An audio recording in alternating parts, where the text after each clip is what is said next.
Cataract surgery చేసే విధానాలు చాలా ఉన్నాయి. ఇదివరకటి కాలంలో మనం చేతి సర్జరీ చేసేవాళ్ళం. చేతి సర్జరీ చేయడం వల్ల కుట్లు పడడం, కంటికి గాయం అనేది చాలా పెద్దదిగా ఉంటుంది, కుట్లు పడుతూ ఉంటాయి. కానీ ఇప్పుడు సర్జరీ టెక్నిక్స్ ఎలా ఉన్నాయి అంటే గాయం అనేది కొంచెం చిన్నదిగానే ఉంటుంది. లేజర్తో మనం కంటి లోపలికి వెళ్ళి ఆ లేజర్తో కంటిలో ఉన్న న్యూక్లియస్ అంటే క్యాటరాక్ట్ని కరిగించి దాన్ని అబ్జార్బ్ చేసేసుకుంటాము.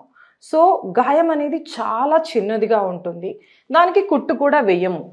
సో ఇలా ఉన్నప్పుడు మనకి హీలింగ్ అనేది తొందరగా అవుతుంది. పాత పద్ధతికి కంపేర్ చేస్తే లెన్స్ అనేది మనకి కరెక్ట్గా కూర్చోవచ్చు, కూర్చోకపోవచ్చు.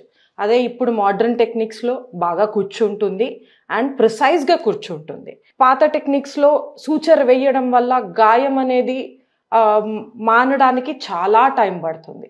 ఇప్పుడు మనకి గాయం అనేది ఒక వారం 10 రోజుల్లో ఆరామ్సే మానిపోతుంది. హీలింగ్ అనేది చాలా బాగా ఉంటుంది. అండ్ పాత టెక్నిక్స్లో కాంప్లికేషన్ రేట్స్ అనేవి చాలా ఎక్కువగా ఉండేవి.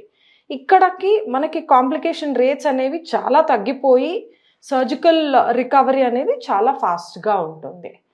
అండ్ క్యాటరాక్ట్ సర్జరీ చేసే ముందర మీరు నాకు మత్తు మందు ఎలా ఇస్తారు, జనరల్ అనెస్థీసియా ఇస్తారా, లేదా కంటికి ఇంజెక్షన్ చేస్తారా, లేదా ఏ మత్తు మందు లేకుండా చేస్తారా అనేది మీకు చాలామందికి డౌట్స్ ఉంటుంది.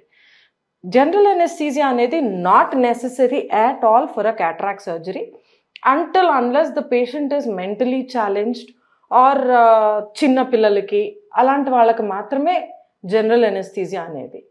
అండ్ మిగతా వాళ్ళకి సూది మందు అనేది ఇస్తాము, కానీ సూది మందు ఇవ్వాల్సిన అవసరం యాక్చువల్లీ లేదు. మీరు ఎంత కోఆపరేటివ్ ఉంటే అంత ఈజీగా మేము సర్జరీ చేసేయచ్చు, డ్రాప్స్లోనే సర్జరీ చేసేయచ్చు. మిమ్మల్ని మేము before the operation only patient అనేది a surgeon assesses the patient, cooperate చేయగలుగుతారా లేదా అనేది.